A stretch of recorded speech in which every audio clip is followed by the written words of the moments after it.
Bonjour tout le monde, mon nom est Robert Gauthier et puis bienvenue au réseau qui s'appelle Lumière sur la prophétie biblique. Aujourd'hui, on va terminer le chapitre 8 de Daniel. Un chapitre qui nous mène vers le temps de la fin. Comme on lit si souvent que c'est pour les derniers jours, le temps de la fin. Je cherche le verset ici devant moi, là. Verset 17, je pense, c'est un instant, ouais. Comprends, fils d'homme, car la vision est pour le temps de la fin. Alors, on a mentionné que Daniel 8 nous emmenait là, très loin, au temps de la fin. Hein? Et puis, on n'est pas encore rendu là, on est dans la période de l'Église présentement. Une fois que l'Église est enlevée, va commencer la dernière semaine du prophète Daniel, la 70e semaine qui va durer 7 ans. Mais le temps de la fin nous emmène dans cette période-là, la fin des 7 ans, pour ainsi dire. C'est là qu'il va se lever un roi, excusez-moi, un roi au visage austère. Alors, on va commencer. On va aller ici, trouver notre médaillon qui est dans le coin. Et puis, je pense qu'on peut commencer.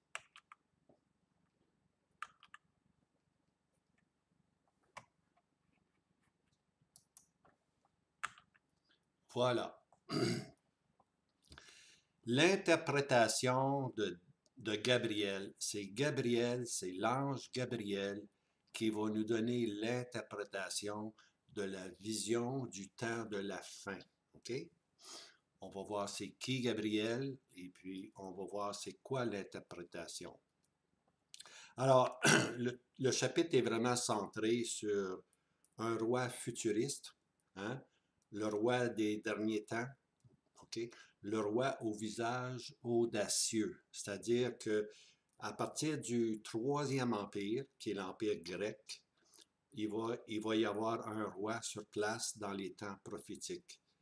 Vers la fin des temps, un roi au visage audacieux va se lever. Tellement audacieux qu'il va s'en prendre au prince des princes. Il va s'en prendre à Christ lui-même. Okay? Alors, le passage, c'est Daniel 8, versets 15 à 27. Maintenant, ça c'est un peu après qu'Alexandre le Grand conquérit l'empire des Mèdes et des Perses. Hein?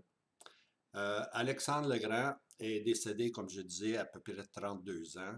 Et puis ces 4 généraux qu'on voit ici, là, les 4 noms qui apparaissent, ces 4 généraux-là ont partagé le territoire, pour ainsi dire. Le plus important, c'est celui-là ici, là. Célisus. OK? Lui, finalement, son territoire va s'agrandir, même jusqu'ici, là, éventuellement. Il va prendre tout ça ici, là, lui. Alors, lui est très important. Et puis, la descendance de ce roi Célisus, on l'appelle dans la parole de Dieu le roi du Nord. OK? L'autre colonel, ici, ou l'autre général, qui a partagé le pays aussi, ou l'Empire, c'est-à-dire, c'est Polytmée. OK?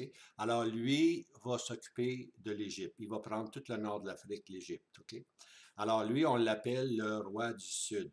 OK? Puis lui, on l'appelle le roi du Nord. OK? À la fin des temps, on lit dans Daniel 11 que le roi du Nord et le roi du Sud vont foncer sur le roi qui est en Israël, le faux Messie, le faux prophète qui est en Israël. Alors les deux vont attaquer Israël, mais c'est celui-là ici qui va détruire la ville de Jérusalem, puis il va continuer vers le sud, OK? Il va continuer vers le sud, il va prendre toute l'Égypte, et puis les pays du nord de l'Afrique, il va être victorieux sur eux, puis il va revenir à Jérusalem, puis là, il va trouver sa fin. Il va être détruit par le Seigneur Jésus qui met les pieds sur la montagne des Oliviers. Hein? Il sera détruit, il sera brisé sans main. Okay? Ça veut dire qu'il n'y aura pas aucune intervention humaine. C'est Christ lui-même qui va détruire le roi du Nord. Alors ça, c'était un peu un aperçu. On a pris ça les 2 dernières semaines. Je voulais juste mettre ceci en lumière. Et puis cette corne-là, n'oubliez pas, cette corne-là, elle vient de l'Empire grec. Elle vient de ces territoires-là ici. Elle est au nord d'Israël. Okay? Alors, c'est une corne qui est locale. C'est une corne qui est asiatique. C'est pas une corne qui est européenne. Le chapitre 7 de Daniel nous a présenté le quatrième empire. Mais l'Esprit de Dieu a vu bon, 2 ans plus tard, de nous donner maintenant quelque chose du troisième empire. Okay?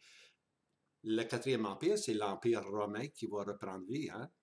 Des 10 cornes, il y en a une corne qui va devenir importante. Mais ici, c'est de 4 cornes. Puis des 4, il y en a une qui va devenir importante. C'est celle qui est la corne orientale, ou ce que j'appelle la corne asiatique. Celle qui est les voisins, pour ainsi dire, d'Israël. Les voisins d'Israël. C'est local, c'est une corne locale. On va de l'avant.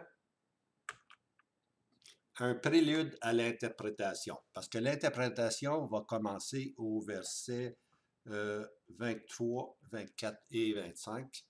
On va voir l'interprétation, mais avant qu'on arrive à l'interprétation, il y a un prélude, pour ainsi dire. Daniel 8, verset 15. Et il arriva que lorsque moi, Daniel, j'eus vu la vision, j'en cherchai l'intelligence. Ça, c'est intéressant. Hein? Daniel, hein? Prophète Daniel, j'en cherchai l'intelligence. Puis je vous encourage, hein? Ceux qui aiment la prophétie ou qui désirent connaître la prophétie, on veut essayer de trouver l'intelligence. En d'autres mots, on veut essayer d'avoir la pensée de Dieu. Qu'est-ce que Dieu veut nous dire? Qu'est-ce que Dieu veut nous enseigner? Et voici, comme l'apparence d'un homme se tint vis-à-vis de moi. Alors, il a vu la vision, puis là, il voit un homme vis-à-vis de lui.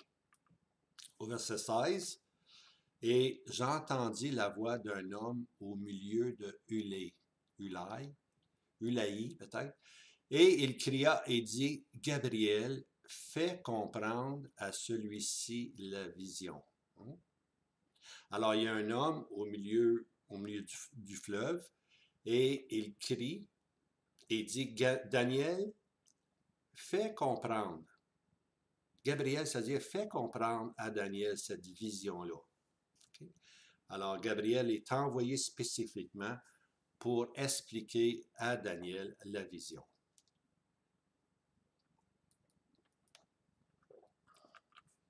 Maintenant, on a lu dans Daniel 8 que j'étais à Sus, le palais ou la capitale, qui est la province d'Élam. Okay? Ça, c'est Élam, c'est le vieux terme pour la Perse. Puis c'est le terme aujourd'hui pour Iran. C'est le nouveau nom de Élam, ou Perse, c'est Iran aujourd'hui. Alors, il était dans la capitale, Susa, hein, la capitale Sus en français. Et puis là, il y avait un fleuve, et puis le fleuve Ulaï, hein, il était là. C'est là qu'il y a eu la vision. Maintenant, le seul but de mentionner Susa ou Élam, c'est pour nous faire comprendre que Daniel, il est présentement là, dans la place qui sera l'empire des Perses et des Mèdes. Okay? C'est une vision qu'il a. C'est une vision qu'il a. Et puis de là, il va nous dire les temps de la fin, ce qui va arriver. Alors, le seul but qu'il nous mentionne ça, c'est pour nous présenter le troisième empire qui va arriver, qui est l'empire des Grecs. Okay?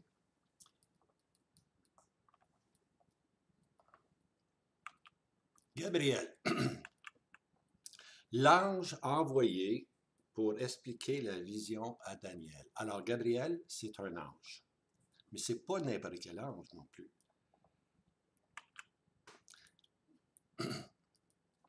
Alors, Daniel, lorsqu'on arrive dans la quatrième vision que Daniel va avoir, c'est-à-dire celle où il explique les 70 semaines, dans Daniel 9, verset 21, Daniel l'appelle l'homme Gabriel. Okay? L'homme Gabriel. C'est cette même ange-là qui va annoncer à Marie la naissance du Seigneur Jésus Luc 1, verset 26.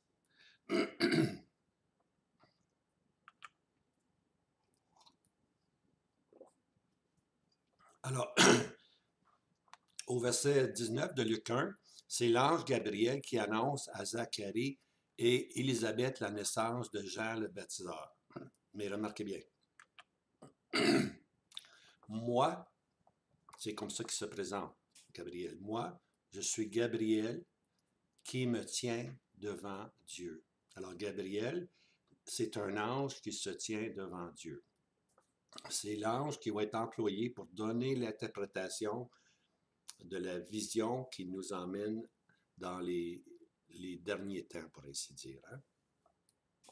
Et puis c'est cette même ange-là qui a été envoyé pour dire à Zacharie et Élisabeth que Jean baptiseur allait naître. Et puis le même ange est envoyé à Marie pour lui annoncer la naissance du Seigneur Jésus. Alors, Gabriel, qui me tient devant l'Éternel. Vous voyez l'importance, hein? Il se tient devant l'Éternel.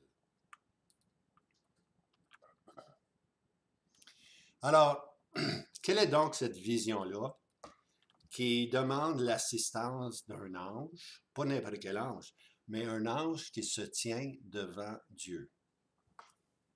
Alors, c'est une vision importante.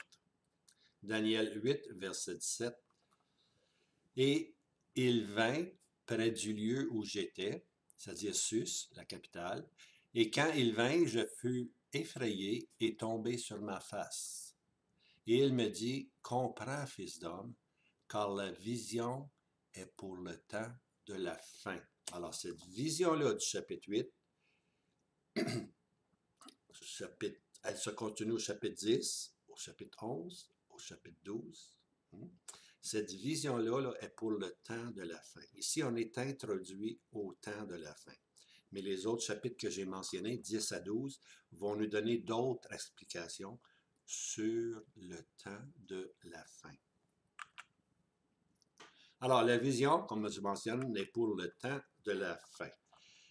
C'est cette deuxième vision qui affecte Daniel. Et je fus effrayé et je tombai sur ma face. La première vision, on se rappelle, c'est le chapitre 7. C'est l'Empire romain reconstitué qui nous est annoncé. Une corne de l'Empire romain, un futur prince romain à venir est mentionné. Mais ici, c'est la deuxième vision. Et puis cette deuxième vision-là va nous emmener dans le temps de la fin. Et puis c'est cette période-là, le temps de la fin.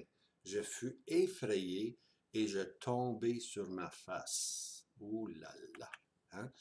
Alors, comme je disais, la première vision était un aperçu de l'Empire romain. Puis l'Empire romain, selon Apocalypse 17, verset 8, va de nouveau reparaître. Hein? Alors, chapitre 7, c'est la corne de l'Occident ou la corne de l'Ouest. Vous allez souvent m'entendre dire ça, l'Occident puis l'Orient, hein? L'Ouest puis l'Est. C'est quasiment une division, pour ainsi dire. Parce que de l'Occident va sortir ce qu'on appelle le christianisme, puis du christianisme va sortir ce qu'on appelle la chrétienté, qui demande les jugements apocalyptiques. Okay? Parce qu'ils ont reçu beaucoup, mais ils n'ont pas été fidèles. Okay? Alors, il va y avoir une corne de l'Occident. Okay? Alors, cette corne-là, on lit ici à sa souche et sa source dans le 4e Empire romain. Okay? Cette corne-là va venir de l'Empire romain. Okay? Puis elle va être à l'Occident ou à l'Ouest. Mais ici, nous, on n'est pas dans le 4e Empire. On a fait le chapitre 8, on revient en arrière, on revient au 3e Empire. Tu vois? Mais l'Esprit de Dieu a vu bon de nous donner ce qui allait se passer à l'Occident pour maintenant nous montrer ce qui va arriver en Orient ou en Asie, pour ainsi dire, alors qu'il va y avoir dans cette région-là une corne locale. Puis c'est cette corne-là, locale, qui va briser Israël, pour ainsi dire. Alors, cette deuxième vision, hein, celle qu'on lit présentement, Daniel 8. D'ailleurs, Daniel 8, c'était la troisième année du règne de Belshazzar. C'est arrivé 2 ans après la première vision qui était pour l'Occident. 2 ans plus tard, il y a cette deuxième vision. Hein?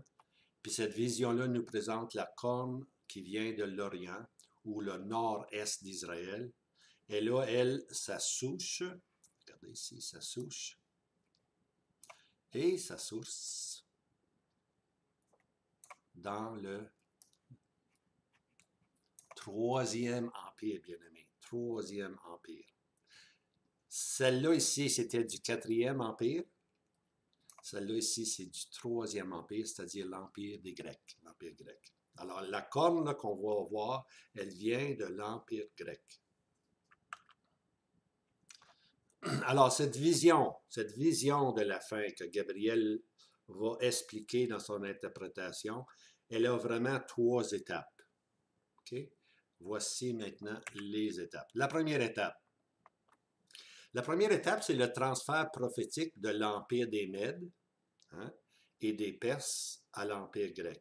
N'oubliez pas, quand Daniel écrit le chapitre 8, il est encore, lui, avec Belshazzar, le dernier roi de Babylone.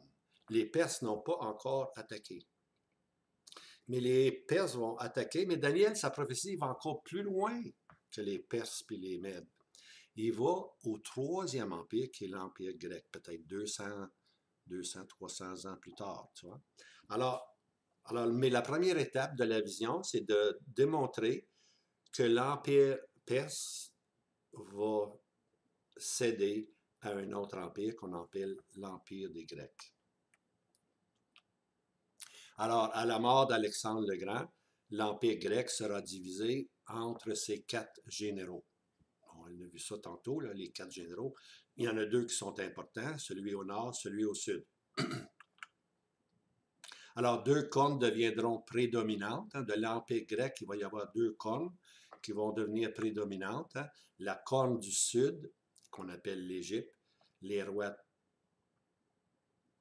Ptolémée, et puis la corne du nord, qui est la Turquie puis la Syrie, les rois séleucides, okay? Parce que le premier roi fut Séleucus, et puis les autres rois, on les appelle les Séleucides, tout simplement, parce qu'il y en a eu plusieurs. Hein? Il y en a eu plusieurs rois du Nord, mais le plus célèbre, on va le voir, c'est Antiochus Épiphane. Alors, cette vision de la fin. Alors, la deuxième étape, la première étape qu'il a vue, c'est qu'il y a un transfert entre l'Empire des Perses qui s'en va vers l'Empire des Grecs. Hein? Et puis, la deuxième étape se rapporte davantage à un des rois séleucides, soit Antiochus Épiphane. Okay?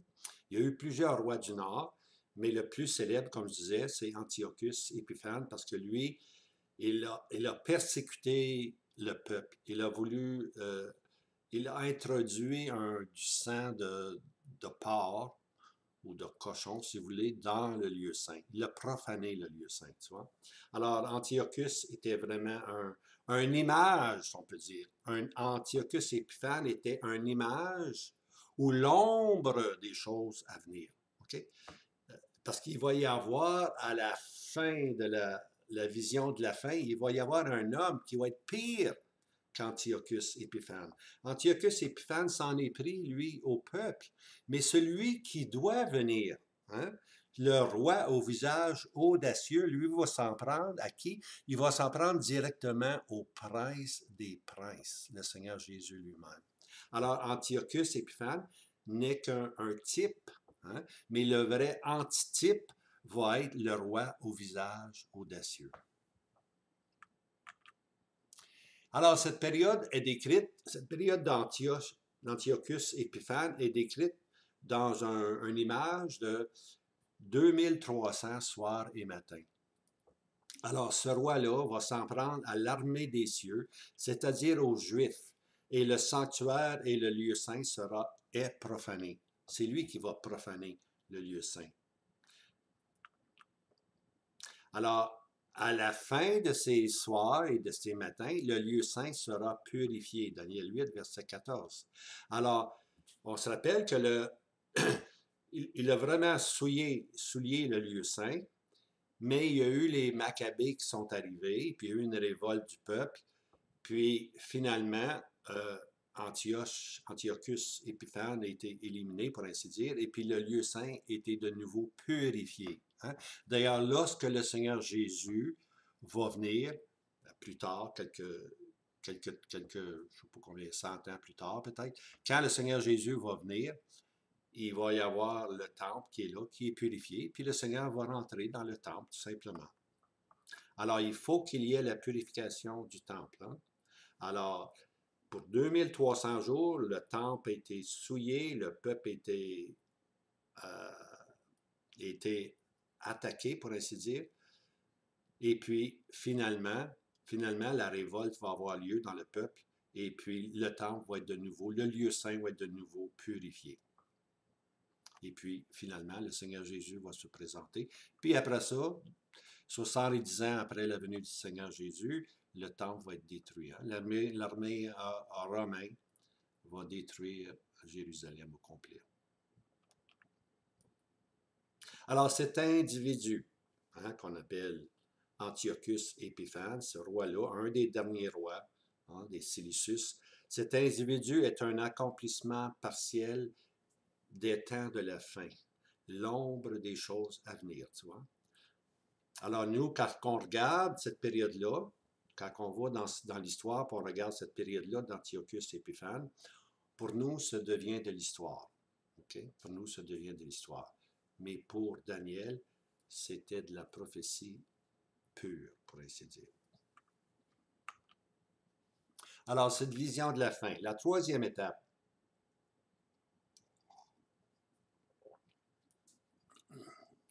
C'est cette étape-là là, qui nous présente le dernier des rois du Nord ou dernier des rois séleucides.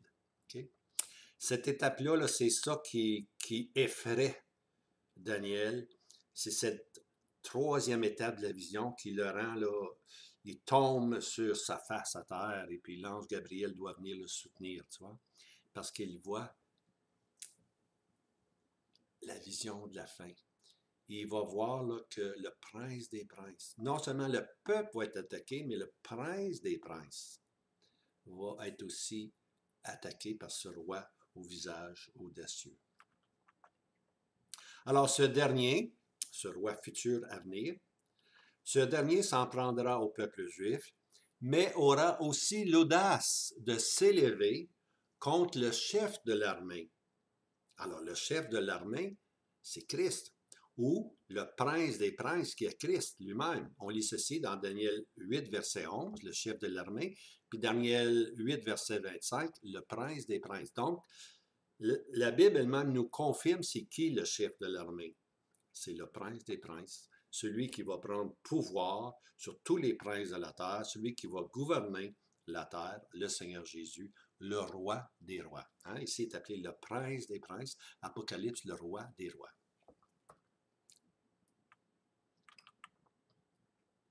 Alors, vous comprendrez que c'est une chose de s'en prendre au peuple, et c'est une autre chose, beaucoup plus sérieuse, que de s'en prendre au prince des princes. Vous voyez la différence là?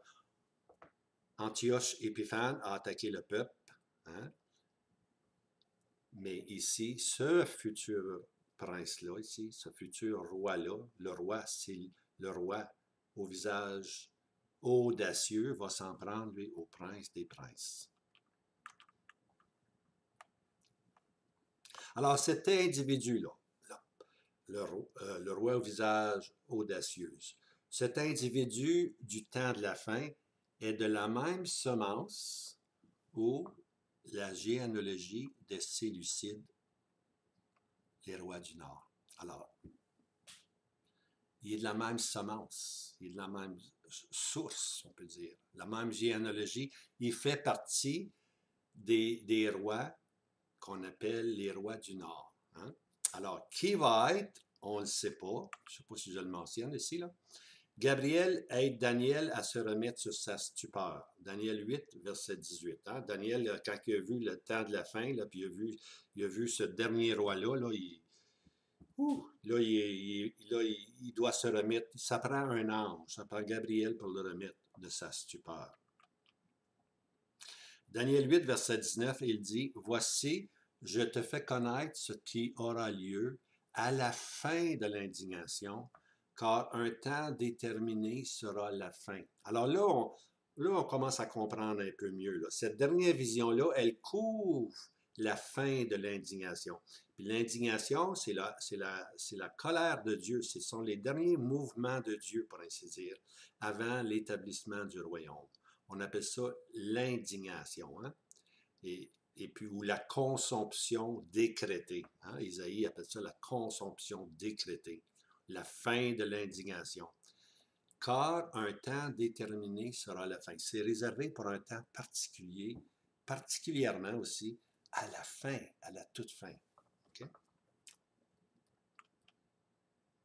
Alors, Daniel 8, versets 23 à 25 est l'interprétation.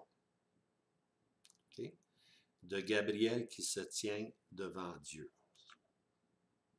Alors, l'interprétation, bien aimé, là, va souvent plus loin que les faits historiques.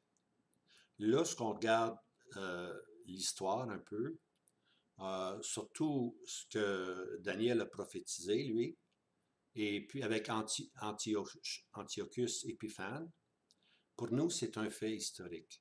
Mais ce fait historique-là n'est comme un nombre des choses à venir. Tu vois? Alors, l'interprétation va souvent plus loin que les faits historiques. L'interprétation ajoute souvent de l'information nouvelle, des traits nouveaux, qui servent à donner la vraie portée des événements pour les saints. Tu vois? Alors l'interprétation va nous en donner beaucoup plus que l'histoire d'Antiochus Épiphane. Vous allez voir, l'interprétation nous en dit beaucoup plus. Elle nous décrit beaucoup plus ce personnage-là. Qui est ce dernier personnage, ce dernier roi à venir. Alors, c'est comme ça que Dieu communique. C'est la façon de Dieu de communiquer aux siens la valeur de ce qui précède ou ce qui a été dit. Okay? Alors, ce qui a été dit, c'est Antiochus Épiphane. Hein? Pendant 2300 soirs, il a souillé le lieu saint. Le lieu saint a été de nouveau purifié. Alors, ce sont des faits qui ont précédé, mais de ces faits-là, Dieu veut communiquer quelque chose d'autre. Tu vois, une valeur encore plus grande. Okay? C'est une valeur encore plus grande. Alors, dans l'interprétation, vous allez vraiment comprendre ce que Dieu avait en vue. Alors, de cette façon-là, les saints sont ainsi conduits à saisir spirituellement la signification des voies de Dieu. Spirituellement, on va saisir la signification des voies de Dieu. L'interprétation. Daniel 8, verset 23. Voilà l'interprétation. 23, 24 et 25. OK. On va prendre 23. Et au dernier temps de leur royaume, quand les transgresseurs auront comblé la mesure, il s'élèvera un roi au visage audacieux et entendant les énigmes. Alors, on va y aller doucement. Au dernier temps de leur royaume. De quel royaume qui parle, vous pensez?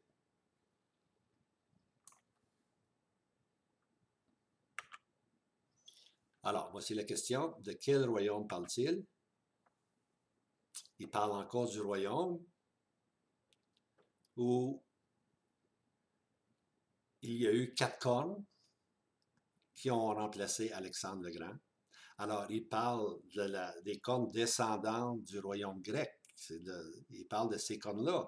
Au dernier temps de leur royaume, pas aux premières instances du royaume, hein, le premier Séleucus, puis pas non plus l'autre Séleucus qui était Antiochus Épiphane, hein, un des derniers, pour ainsi dire, mais il parle au dernier temps de leur royaume. OK?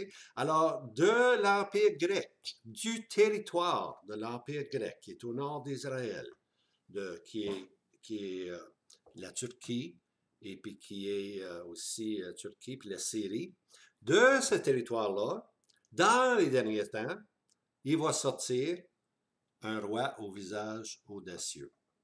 Maintenant, qui est ce roi-là qui va sortir? On ne le connaît pas encore, mais on a des. Aujourd'hui, on peut savoir un peu c'est qui. Hein? On voit l'activité de la Turquie, on voit l'activité de la Syrie. C'est le même territoire, ça, des Grecs, du royaume grec. Alors, de ce territoire-là, il va sortir un roi, puis quiconque va contrôler ce territoire-là va être appelé le roi du Nord. OK? Le roi du Nord. Puis ce roi du Nord-là va être le roi au visage audacieux. C'est une corne locale, c'est une corne asiatique, c'est une corne orientale, parce qu'ils sont dans le même territoire, sont voisins à Israël, pour ainsi dire. Alors, c'est de là que la corne va sortir.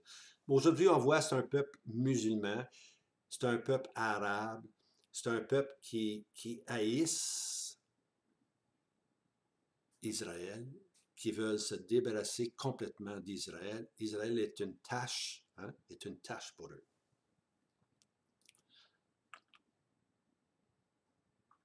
Alors, comme je disais, au dernier temps de leur royaume, il ne parle pas du premier roi du Nord, là, qui était Séleucus, le commandant ou le général, un des généraux d'Alexandre le Grand.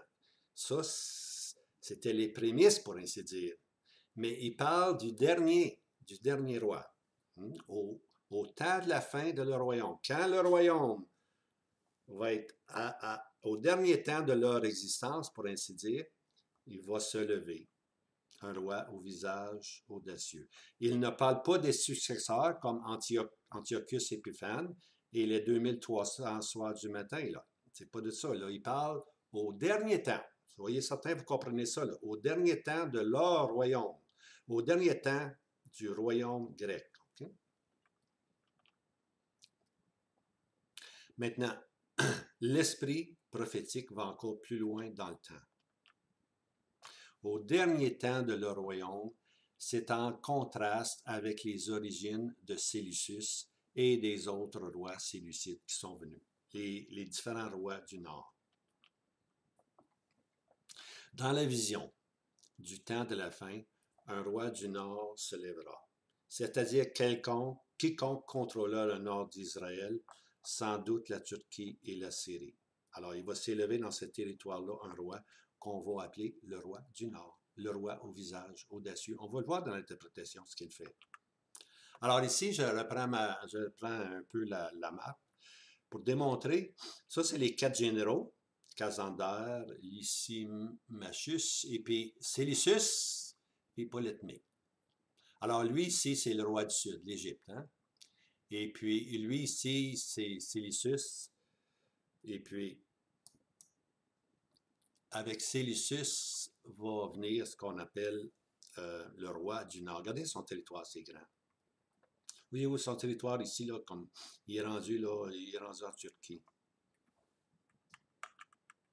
Alors, on a lu dans le chapitre 8 que le roi du Nord que les 4 généraux, un allait s'agrandir, l'Empire grec allait s'agrandir vers le Midi, hein, qui est l'Égypte, allait s'agrandir vers le Levant, qui est l'Est, et puis vers le pays de la beauté, ils allaient attaquer le pays de la beauté, qui est Israël. Hein.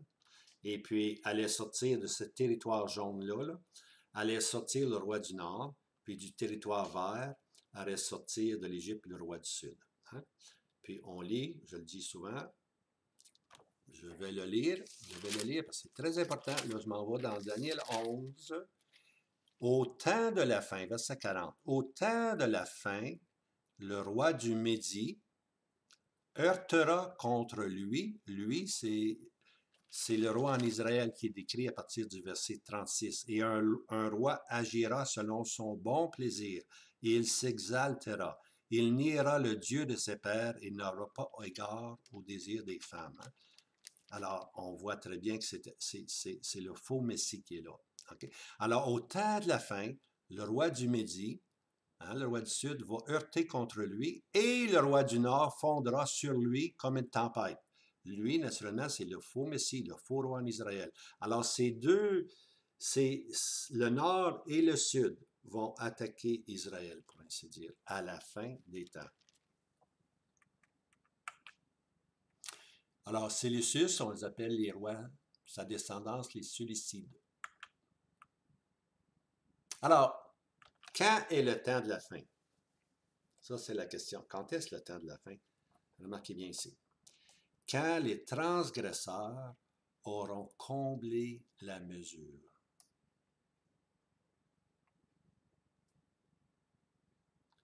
Quand les transgresseurs auront comblé la mesure, on va être au temps de la fin. Alors, les transgresseurs, c'est ceux qui transgressent la loi. Alors, la loi a été donnée à qui? Aux Juifs. Alors, quand les Juifs, hein, les transgresseurs auront comblé la mesure. En d'autres mots, quand les Juifs, la mesure comblée veut simplement dire la coupe déborde. C'est assez, assez, c'est assez. C'est les jugements de Dieu maintenant qui vont intervenir. Hein? Alors, lorsque cette transgression-là aura comblé la mesure, Dieu va intervenir. Puis à ce moment-là, il va s'élever, il s'élèvera un roi. Ici, là, il s'élèvera un roi au visage audacieux.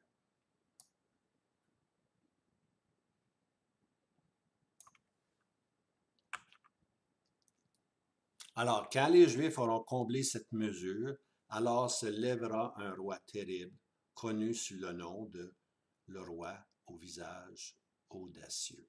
Audacieux, qui ose, qui a l'audace de se lever, non pas seulement contre le peuple, ce qu'il va faire, mais de se lever contre le prince des princes.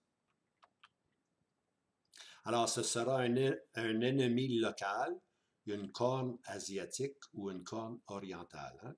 C'est un roi qui va sortir des Séleucides. Okay? Il va entendre des énigmes. C'est-à-dire que c'est un homme qui est intelligent, c'est un homme qui est aussi rusé. Il entendant des énigmes. On a une description de lui ici. Maintenant, ce qui est intéressant, c'est que dans l'interprétation, on lit ceci. Verset 24, maintenant, j'ai pris 23, 24, il reste 24 et 25. 24. Et sa puissance. Alors, le roi au visage audacieux, hein, au temps de la fin, lorsque la transgression aura atteint son comble, pour ainsi dire, il va s'élever un roi au visage audacieux et sa puissance sera forte, mais non pas par sa propre puissance. Remarquez bien ceci là. Sa puissance sera forte, mais non pas par sa propre puissance. Et il délivrera merveilleusement, et il prospérera et agira, et il détruira les hommes forts et le peuple des saints. Okay? Non de sa propre force. Il est fort, sa puissance est forte, mais dans le fond, il est appuyé par quelqu'un d'autre, non par sa propre force. C'est-à-dire qu'une autre puissance le soutient. Ce roi du Nord, au temps de la fin, sera sous la protection d'une autre puissance. Puis cette puissance-là, c'est ça la valeur de la Bible Darby. C'est que lorsqu'on lit Ézéchiel 38 et 39, qui parle de Gog et de Magog, on lit 3 fois l'expression du fond du Nord. OK, on a le roi du Nord, mais là, il y a une autre puissance qui est du fond du Nord, beaucoup plus au Nord que le roi du Nord. Puis c'est cette force-là qui va soutenir le roi du Nord. Okay? Ézéchiel 38, verset 6, 38, verset 15, 39, 2, on lit l'expression du fond du Nord. Maintenant, le fond du Nord, c'est lui qui va militairement et financièrement soutenir, OK? C'est lui, le fond du Nord, qui va soutenir le roi du Nord. Okay? Alors, Gog, c'est le prince, c'est le tsar, puis le prince ou le prince de la Russie, parce que le fond du Nord, écoute, on est capable de regarder une map, puis regarder le fond du Nord, vous allez voir, c'est la Russie, là. Il n'y a pas de doute là-dessus, il ne peut pas aller plus loin que ça, là. Magog, c'est le pays identifiant aujourd'hui le territoire nordique de la Russie. Donc, ce roi du Nord, le roi au visage audacieux, va être soutenu par le fond du Nord qui est la Russie. Puis bien aimé, on voit ceci arriver aujourd'hui. On voit aujourd'hui que la Russie soutient la Syrie. La Russie soutient aussi la Turquie. Puis la Russie est en train de s'infiltrer, pour ainsi dire, puis donne des armes militaires, puis donne de l'argent à ceux qui vont devenir le roi du Nord. Alors, déjà, là, on la voit, on la voit qu'elle est en train de mettre les pions en place, pour ainsi dire. Mais c'est le fond du Nord qui aide ces guerres-là qui sont présentement avec la Turquie qui veut attaquer Israël et puis la Syrie qui veut faire de même. Mais la Russie, c'est cette puissance-là qui les aide. Ça avance, là. Dans la prophétie, on avance, bien aimé. On avance. Hein? La prophétie disait que premièrement, Israël devait retourner dans son pays. Ben, ça fait 73 ans qu'ils sont là présentement. Puis aujourd'hui, qu'est-ce qu'on voit? On voit le fond du Nord, on voit c'est la Russie, on voit cette puissance-là. Puis qu'est-ce qu'elle fait? Elle aide le territoire qui sera le territoire du roi du Nord. Je veux dire, hey, on avance, là. On avance à grands pas. Hein? La prochaine étape, c'est l'enlèvement, c'est sûr et certain. Le personnage des rois séleucides présenté sous le nom d'Antiochus Épiphane. Alors, quoi qu'il soit un type, là, ce personnage-là, Antiochus Épiphane, quoi qu'il soit un type, il est un type du roi au visage audacieux, mais Antiochus ne répond pas vraiment au roi au visage audacieux. Il n'y a pas les critères. On va vous dire pourquoi, là. C'est une image, mais dans l'image, il y a un petit peu de faiblesse. Okay? Parce que le roi au visage audacieux va faire des choses. Antiochus Épiphane n'est jamais décrit comme entendant les énigmes.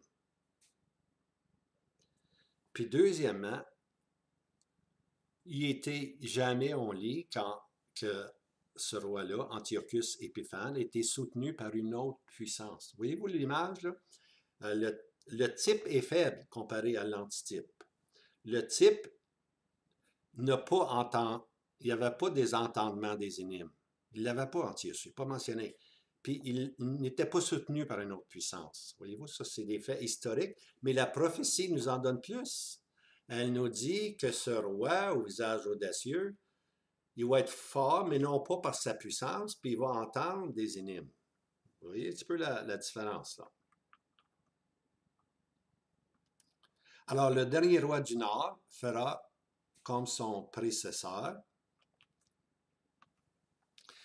Voici ce qu'il fera, verset 24, « Et il détruira merveilleusement. » Antiochus Épiphane a fait ceci, il a détruit aussi. C'est pas dit qu'il a détruit merveilleusement, mais il agira, il détruit, hein, il prospérera et il agira. Agir veut dire faire des grandes actions, des grands actes. Tu vois? Moi, je dis toujours, si Dieu veut nous faire comprendre la Deuxième Guerre mondiale, Dieu a simplement à dire, il agira. Agira inclut cette guerre atroce qu'on a connue, tu vois. Alors, c'est une expression qui parle de guerre, de complot, et il agira. Rappelez-vous de ça. Il agira, là, c'est ça, faire de grandes choses. Si on parle de, je sais pas moi, Napoléon, il agira. On comprend là, que Napoléon a fait beaucoup de choses, mais on pourrait résumer toute la vie de Napoléon dans il agira. Okay? Alors, ce roi-là, au visage audacieux, il va détruire merveilleusement, il va prospérer, il va agir, et il détruira les hommes forts et le peuple des saints. Alors lui aussi va s'en prendre au peuple d'Israël. Les hommes forts, hein, les sages parmi eux, il va s'en prendre à eux. Il va détruire le peuple, tout comme Antiochus Épiphane a fait. Il va le faire lui aussi. Lui aussi va s'en prendre aux Juifs. On arrive au verset 25, qui est le dernier verset de l'interprétation. Et par son intelligence, c'est un homme intelligent, hein? Par son intelligence, hein? On a vu tantôt qu'entendant les énigmes, maintenant on voit qu'il est intelligent. Il était rusé, maintenant il est intelligent aussi.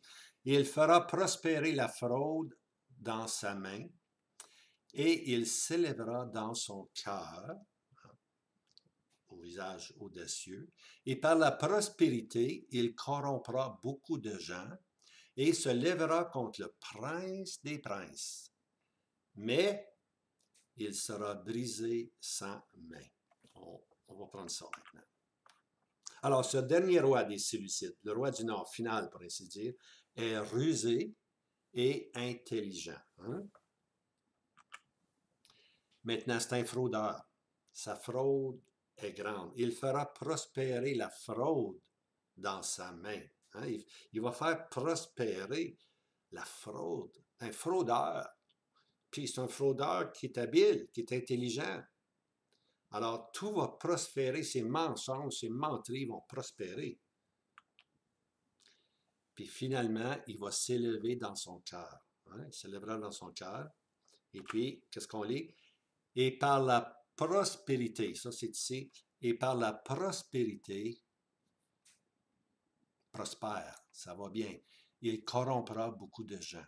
Alors, lorsqu'on parle de prospérité, bien aimé, on parle sans doute des promesses, des ententes de paix, pour ainsi dire. Il va être assez rusé, assez intelligent pour corrompre beaucoup de gens, pour corrompre beaucoup de Juifs à croire ce que lui dit, simplement. Alors, il va leur dire des promesses de paix qu'il ne tiendra absolument pas. Faites-vous-en pas avec ça. Mais le peuple va être séduit parce que le peuple veut la prospérité, veut la paix avec le roi du Nord. Alors, beaucoup de Juifs, hein, beaucoup de gens ici, c'est marqué, beaucoup de gens. Alors, beaucoup de Juifs seront séduits par de belles promesses qu'il ne respectera pas. Alors, ça, c'est le roi au visage audacieux. Hein? Il fait prospérer, la fraude prospère, puis les fausses promesses de paix, puis d'alliance, pour ainsi dire, prospèrent, mais dans le fond, il ne tiendra aucune de ces promesses-là. Alors, l'apothéose, c'est le point le plus élevé, l'apothéose de son élévation, verset 25, il se lèvera contre le prince des princes, Christ lui-même. Il ne peut pas avoir une élévation plus haut que ça. Il va s'en prendre, non pas seulement au peuple, il va s'en prendre à Christ lui-même, le prince des princes, le roi de la terre, pour ainsi dire. Daniel 8, verset 25. Mais, voici sa fin. Mais il sera brisé sans main. C'est-à-dire sans intervention humaine. Il trouvera sa fin à la montagne de la sainte beauté. C'est le Seigneur Jésus lui-même qui va le détruire. Hein? Puis on voit le passage ici, là, sa fin. On voit dans Daniel 11, verset 45. Hein?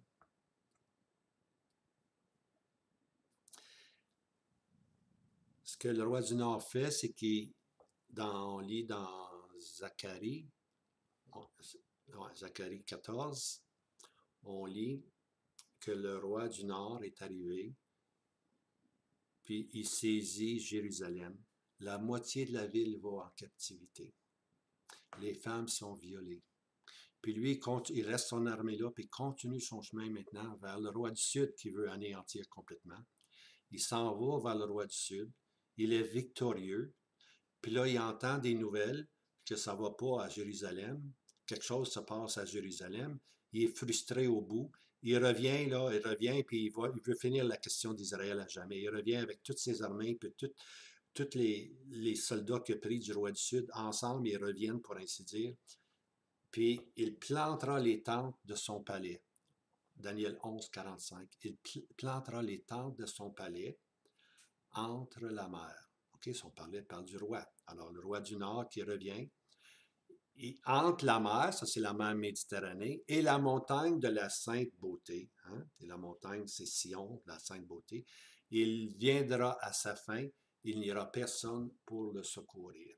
Il viendra à sa fin, c'est le Seigneur Jésus qui met maintenant les pieds sur la montagne des Oliviers, et puis il délivre Israël. Puis il met fin à ce roi au visage audacieux. Il viendra à sa fin, et il n'aura personne pour le secourir. Alors, ce dernier roi du Nord viendra à sa fin. La Russie, qui est son bras fort, son soutien, il est fort, mais non pas par sa propre force, qu'on a lu. Alors, la Russie, c'est elle qui soutenait, c'était le bras fort. Hein?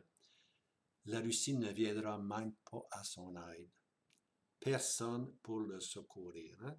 C'est ça que ça veut dire ici. Il n'y aura personne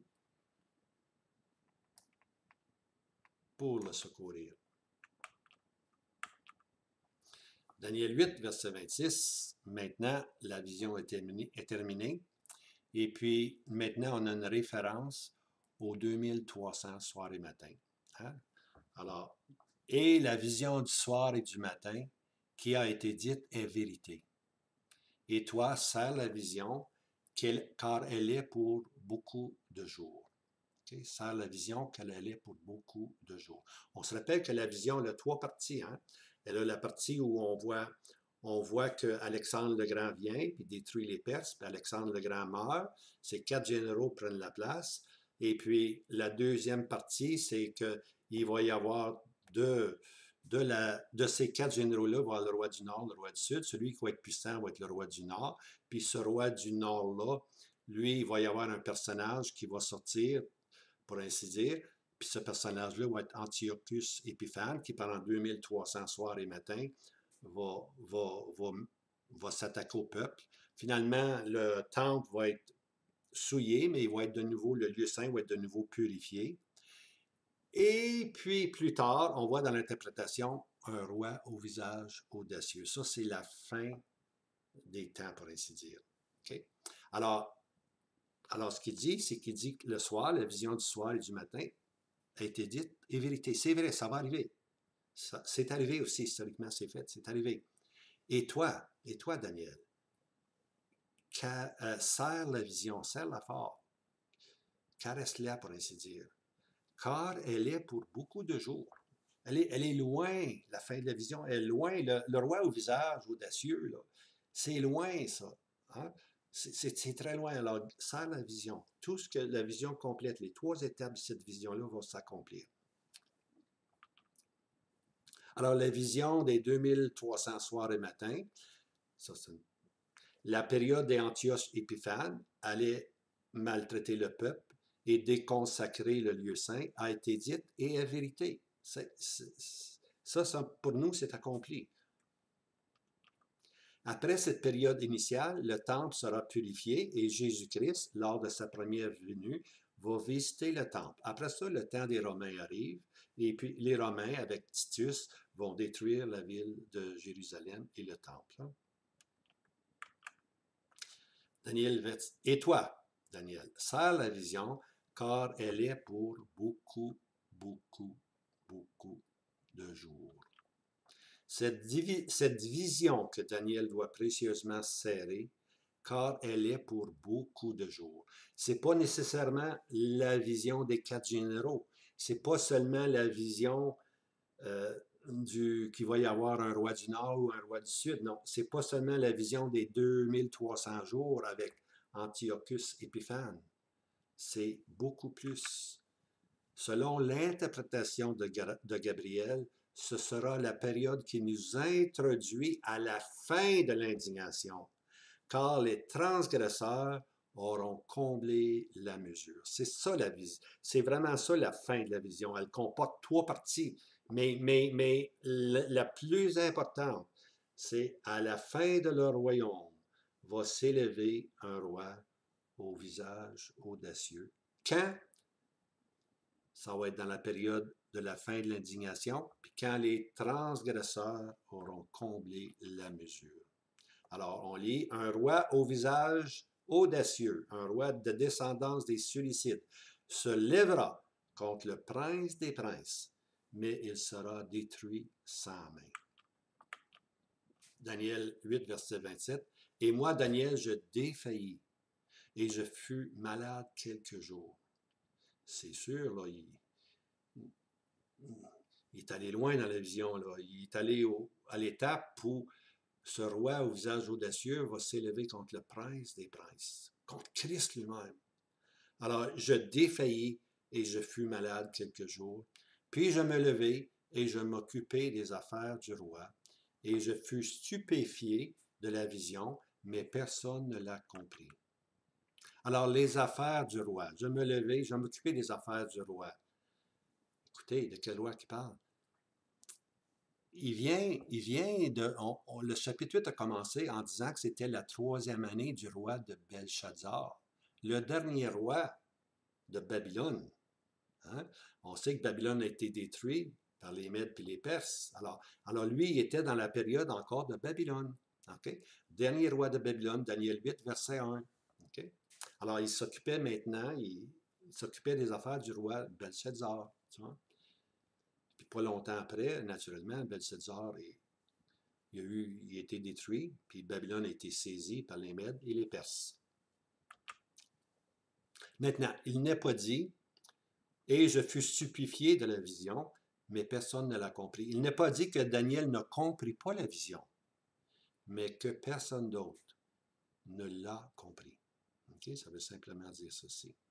Daniel, il l'a compris, il l'a serré la vision, mais il était le seul à la comprendre. Alors, à venir, bien-aimés, on est rendu à Daniel chapitre 9. Okay? À une autre vision. Hein? Cette fois-ci, c'est la 3e vision, je pense. Puis cette vision-là nous donne les 70 semaines. 70 semaines ont été mises à part pour le peuple et puis pour Jérusalem.